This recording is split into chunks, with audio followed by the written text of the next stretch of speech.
Okay, welcome to another episode of the Startup Stack podcast. Today I'm at McClellan Park with Clayton Porsche, who is the Executive Director of ValleyExtends.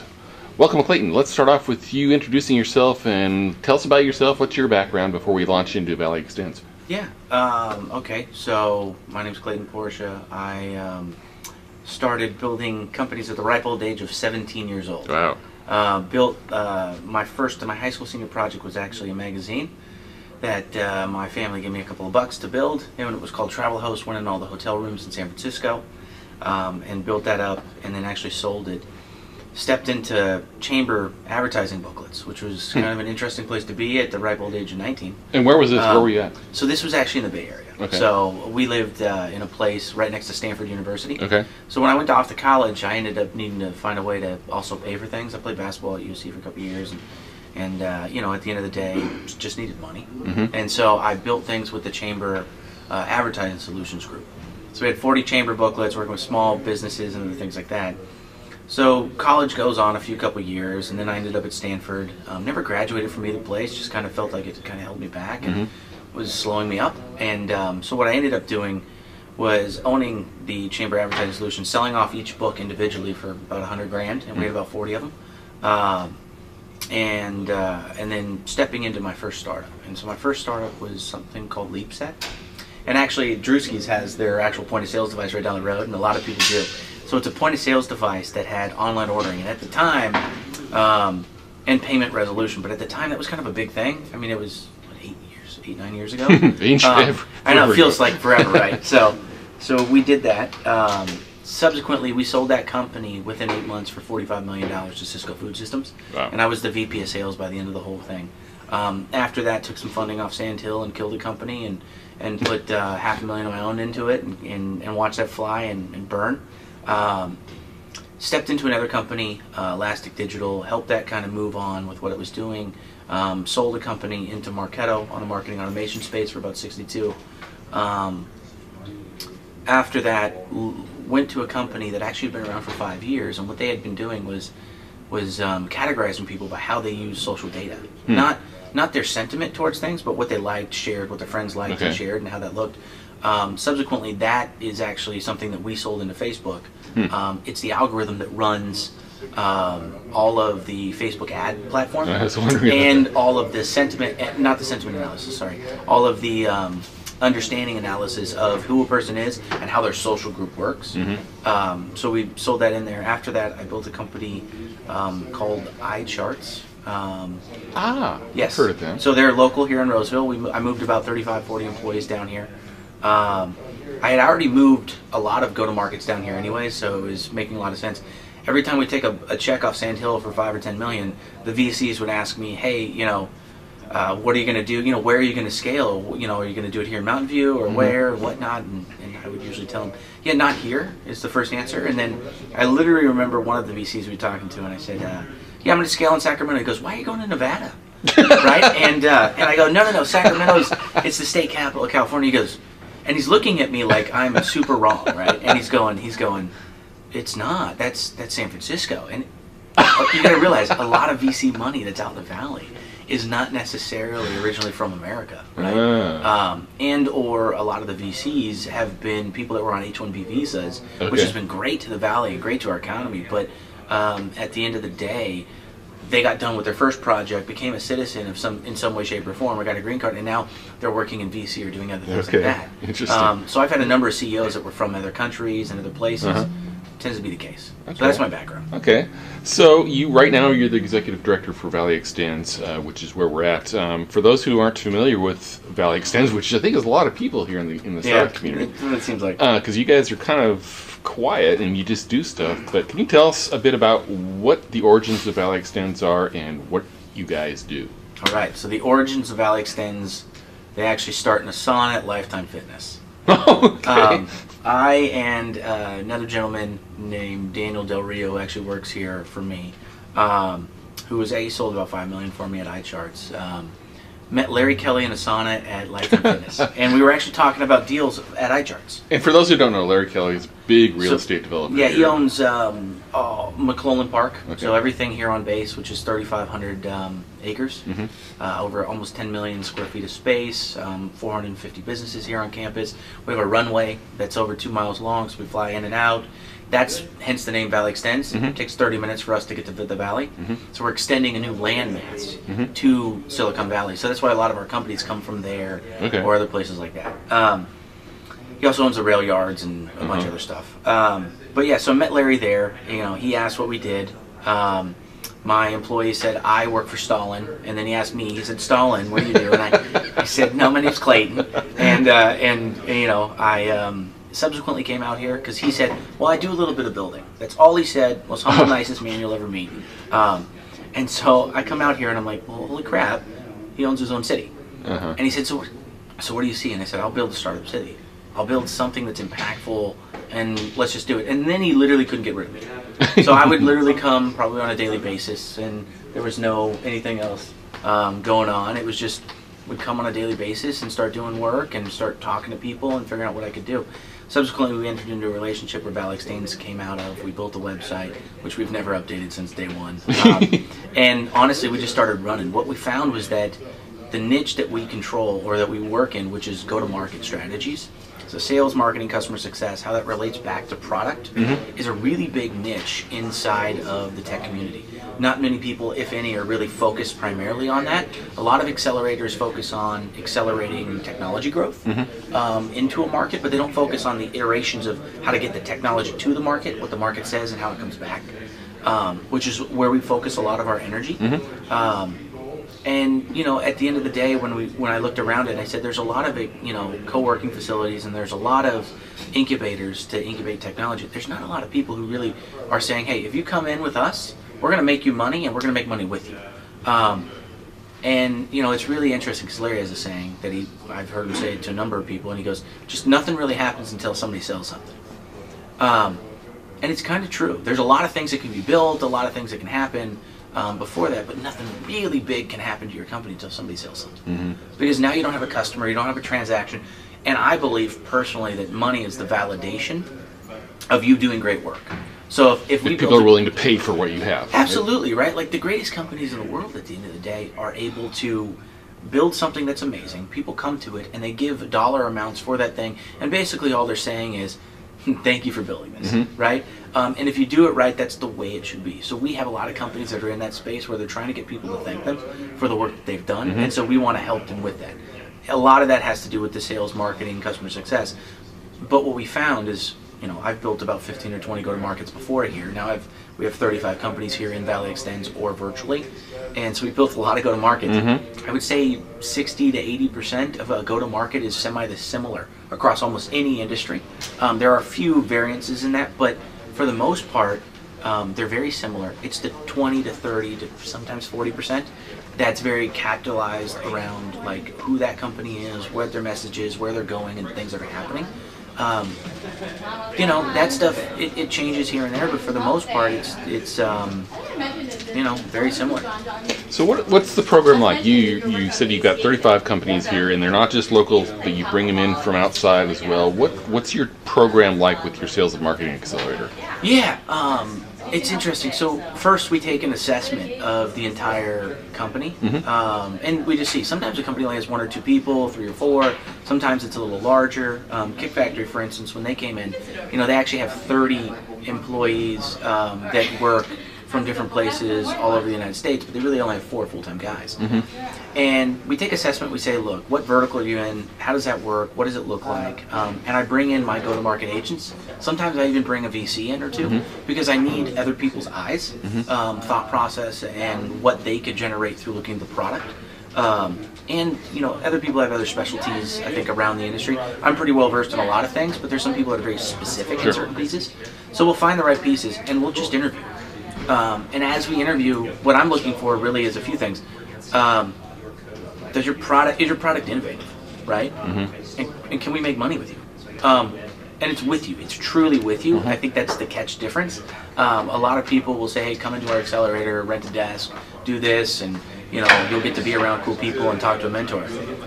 We'll do all that stuff too, but at the end of the day, if I can sell $1 million worth of your product with my team here, teach you how to sell another $1 million for yourself also, go grab you funding and put a whole thing around it, then let's do that instead. Is this like a timed accelerator, like say the 500 startups or Y Combinator, where there's a cohort and they start on this time and 2 months later they're done, or is it something a little different model? Yeah, so we haven't done the cohort thing, and I think a lot of people do that because it organizes their abilities around a certain subsector group.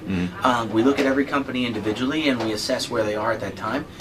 We have to pass on some companies because we don't have the bandwidth right now. Someday I won't have to pass and we'll have enough people where we can do enough, right? And truly, my goal is to never turn somebody down, regardless of if we're able to build to go to market with you. You can still come to ValleyExtends, be here. The interesting piece is we'll find 2 to 4 other companies that are maybe not selling what you're doing, like they're not doing what you do, but they're selling to the same types of people, and so we can get knowledge and learn from them. Kind of like a mentorship or a peer group. Exactly. It's like a peer mentorship group. The difference between, I think, ValleyExtends and if I was to have like a nice office downtown in, you know, on Mission Avenue in San Francisco is I'd have to come down from my office, go to lunch, and hopefully see 2 or 3 people, but it would be a lot of phone calls. When I walk into ValleyExtends, there's sometimes 10 to 25 people that are either CEOs, some of them are selling in the same ecosystem, some of them have issues, some things I can help with, some I can't, but we're all sharing the knowledge base. So our community aspect is a little different. Yeah, it's pretty cool. Because if you see, like, people just walk in and then they start talking, and a lot of that has to do with the fact that I have go-to-market agents working in all of these companies, and if they're not working directly in it, I still have guys that are helping. Like, hey, look, it turns out that we have a client that has 400,000 leads. This guy only needs 3,000 to really just start doing his thing, but he can't find them. So we talk to our company and say, hey, look, would you mind sharing 3,000 leads with him? Yeah, great, cool. That's not something that you can usually get over the phone or whatnot. It's, well, I know Zach, and Zach knows Doug, and they've known each other for a long time. That's a very collaborative thing. It's not something you'd expect coming out of Silicon Valley, for sure. Yeah, well, and that was my biggest hurdle with Silicon Valley in general. As a people group is one, they're incestuous with how they fund and what they do, which is kind of why I was able to raise a lot of funds and do things.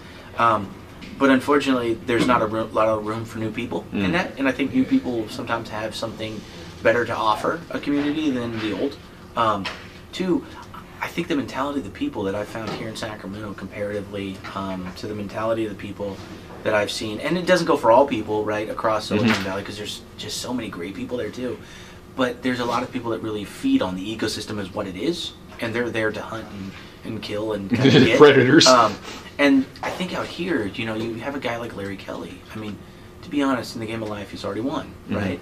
So for a guy like that to give back and say, hey, look, here's a space, here's this, we're going to fund things, we're going to help stuff, and if, you know, if it's not our particular niche, we're going to help you make money and help you grow. And, you know, if we'll take a point or 2 on your company, but other people would charge a 10 or 15, you know, we'll help you build revenue, and, you know, we're not going to take half of it, we'll take a 2 or 3 point. We try to be really, really fair, and we try to make sure that it's all very cohesive. So a lot of the deals are all the same around.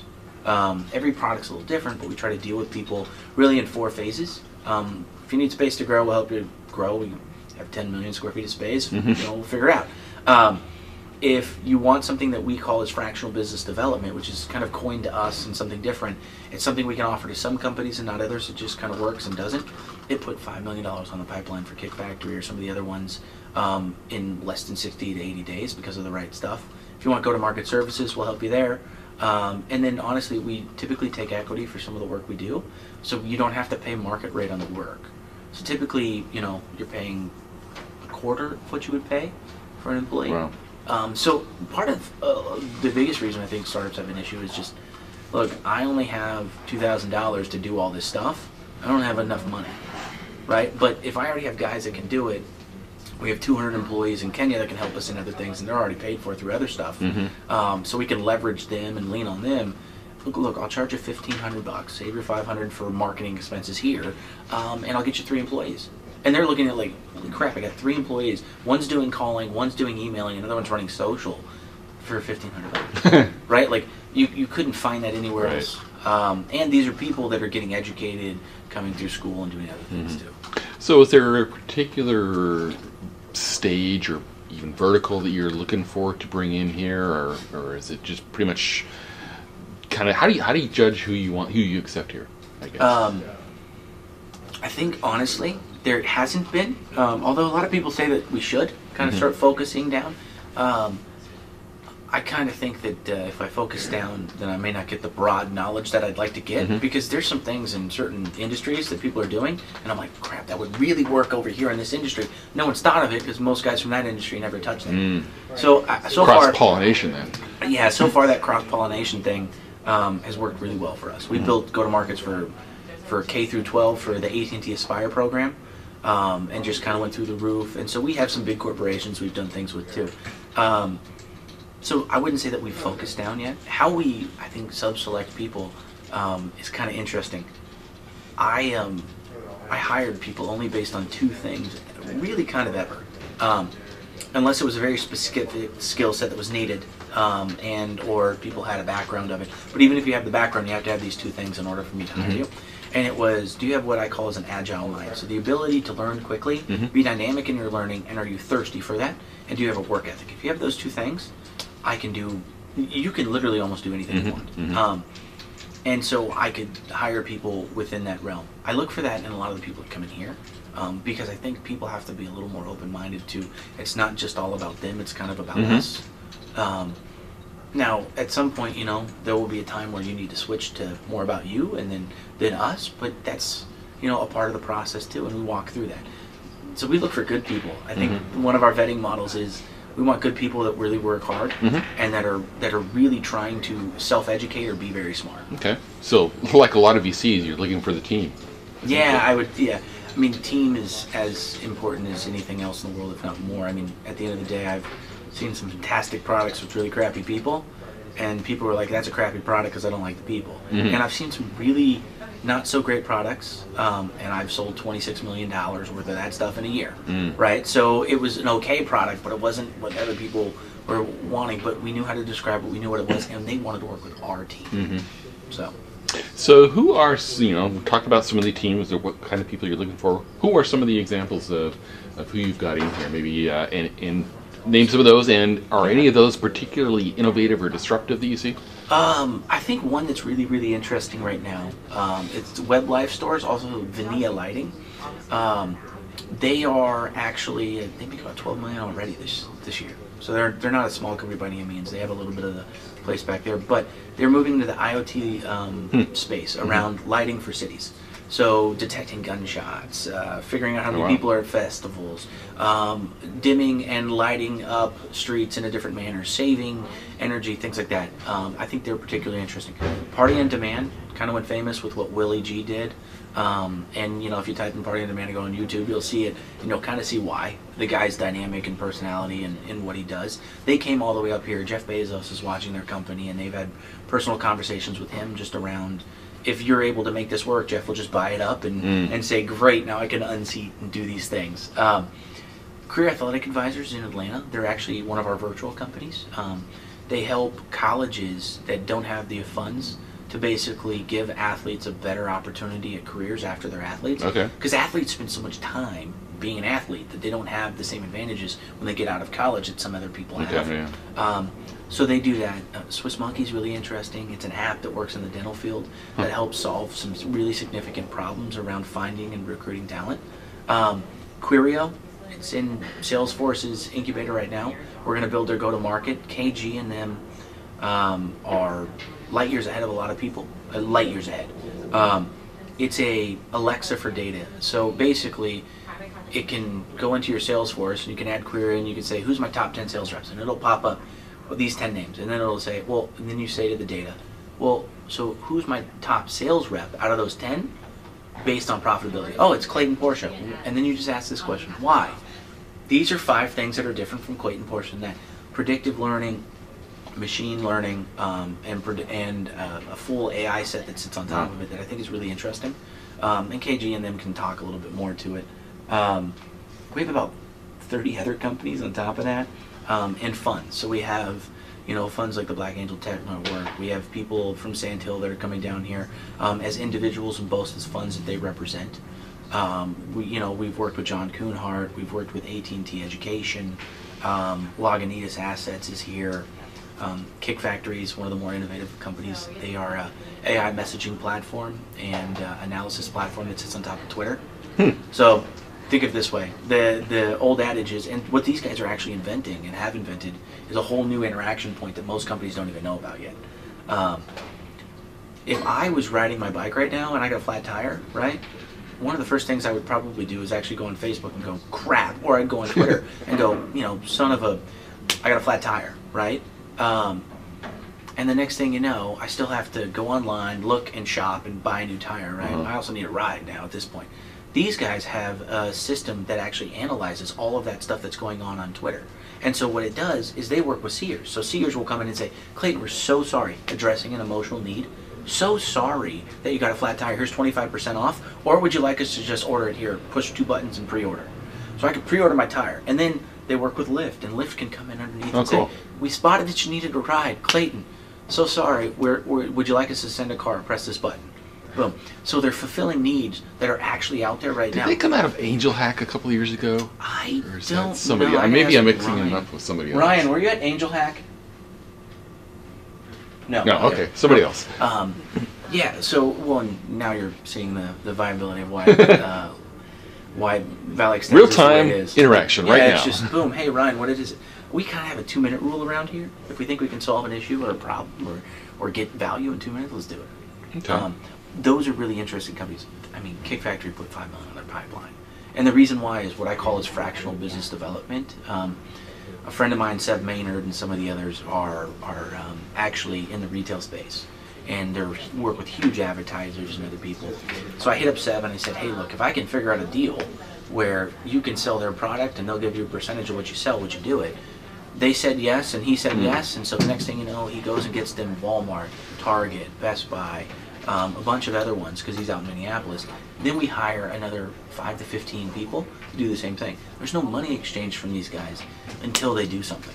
And so what we actually get are these high-level, C-level guys that are out there that have all these relationships with the brands.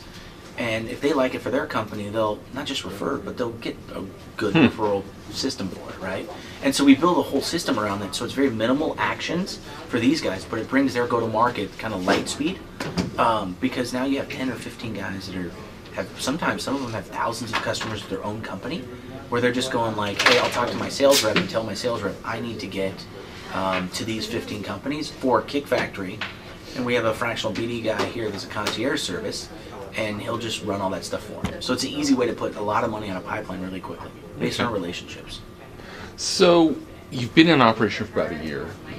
What's next for ValleyExtends? Where do you see yourself a year from now or 5 years from now? Right now we're working with the Disabled Veteran Alliance to help them. They have about 500,000 veterans, veteran businesses around the United States that they want to target and work with. So we're going to help them on their membership stuff.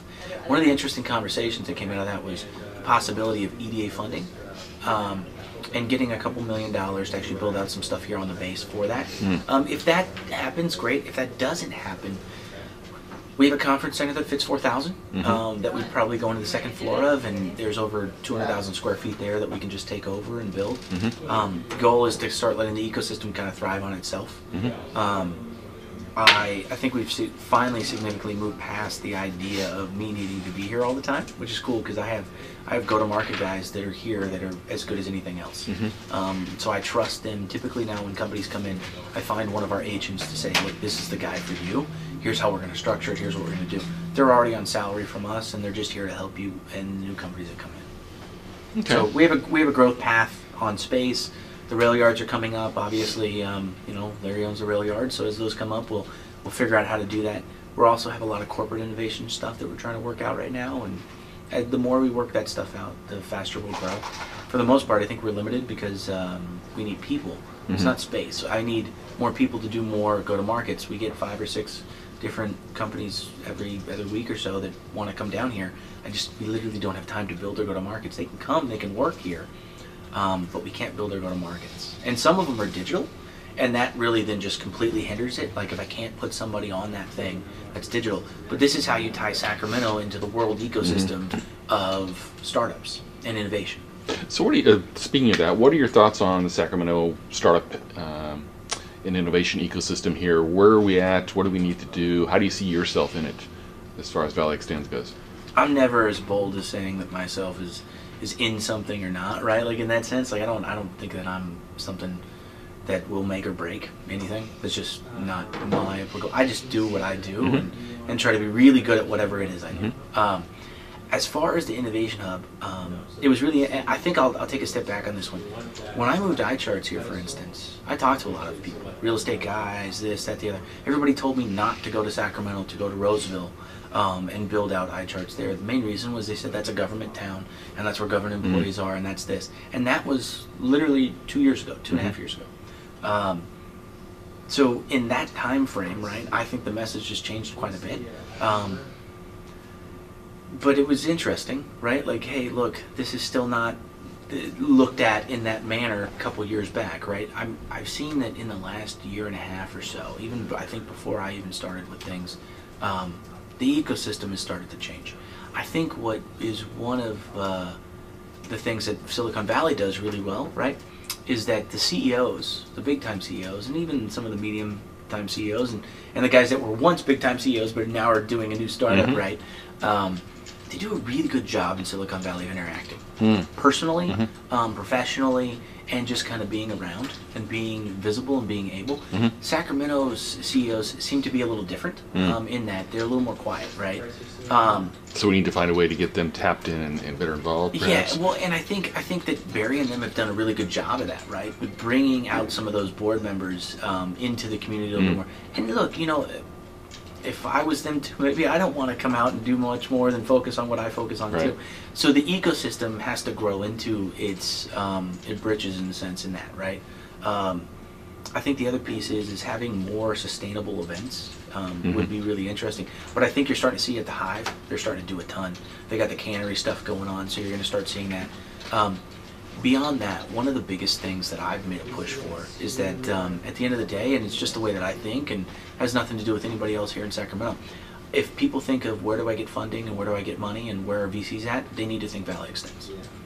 Because, and that's been one of my sole purposes. The moment that, you know, we have VCs already in-house here, right? We have other things like that. So since funding's already in-house, or our partners are looking at deals, or we have our own network of angels and other things like that, when things like that start to happen, that ecosystem starts depending upon itself and going, holy crap, like that's where the money is. I need to be there, right? There's a building, I think it's like the 1800s building or something like that in Chicago.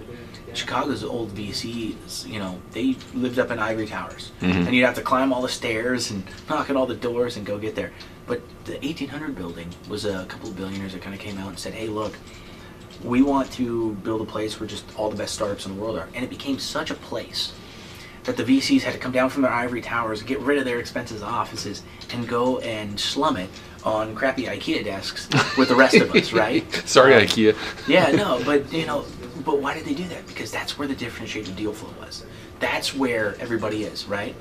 One of the things that we need to figure out how to do, I think, just in general around this ecosystem is, it's not just build funds, right? You can build funds all day long. I can bring funds from you know, Sand Hill and Silicon Valley and New York and Miami and other places and Dallas. That's actually kind of easy, is to get funds to move around and stuff. What's not easy is to get them to live with you, right? And right now, Sacramento's never been a place where people go, the funds live with us, right? They're internal in our co-working facilities. They're internal in an IO hub. They're internal here or there, right? They do office hours with us, right? Once they feel more connected in that, then you're doing super well. The catch on that sometimes is, though, you also need some of the legal and stuff that's necessary, right? So Daniel Zimmerman runs WilmerHow, which is the one right behind here with Google and everybody else on that poster board here. That they all came down on an original flight. GrowthX is a VC, all those guys. He does transactions with Apple, Google, all the rest of them, right? So having those guys to tie it in really helps too. And it's an interesting thing because, you know, lawyers are not usually the first thing that startup guys talk about. They actually deathly scare me. But you realize how valuable they are once you start doing business in countries that don't succeed to the laws in the same way that maybe lawyers force you to do. So, I mean, I kind of look at it and think that the funding opportunity is the big one. I know Kevin's putting together a bunch of stuff around a $250 million fund, and and wants to figure out what to do there, I think that's fantastic. How that fund will represent itself around Sacramento and 2 people, and where will it be housed and how will it be housed and things like that is anybody's guess. And how can we get them involved with the actual startup founders in the ecosystem rather than separate and apart? Yeah, absolutely. And I think that's just, part of it. I think the other piece that will be interesting is I don't know that Sacramento-based startups, as much as I think in Silicon Valley, know how to solicit for money. Right? Like the way they solicit for money is they ask for money. I don't think I've ever asked for money. I've asked for advice. Hey, I'm building this, right? You ask for advice. So here's some good advice you can give the Sacramento startups. How do you ask for money? You ask for advice. Okay. You look at who they are out there, and you bring value to the VC first. Okay. Right? I mean, in every conversation, right? The person that's most valuable in any room is the guy that gave value first. That's just the way it is, whatever the perceived value is. So, if I was going up and down Sand Hill with a product that was sitting across social or things like that, I would just, I would email a couple of VCs, or when I met them, I'd tell them about what we do, and I'd say, could I pick your brain, because I saw you invested in this, this, and this, and I would just love to kind of see where you guys are going with that. Also, if you guys want, our platform kind of works like this. I'd love to just do it for you and see what you think. Value, value, value, value. I haven't asked you for anything, right? They know the ask will come, right? They're not dumb, but it gives them an opportunity to live in the product with you, right? Not every product can you do that with, but try to find your way to be valuable. Okay, so maybe switching, a couple last questions here. Any advice, general advice you'd give to entrepreneurs out there, and I'm specifically thinking about the Sacramento startup founders out there. What a top advice, a tip or a piece of advice you'd give for startup founders?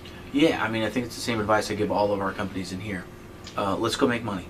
And I know it sounds, rudimentary and super easy, but at the end of the day, it's not that easy.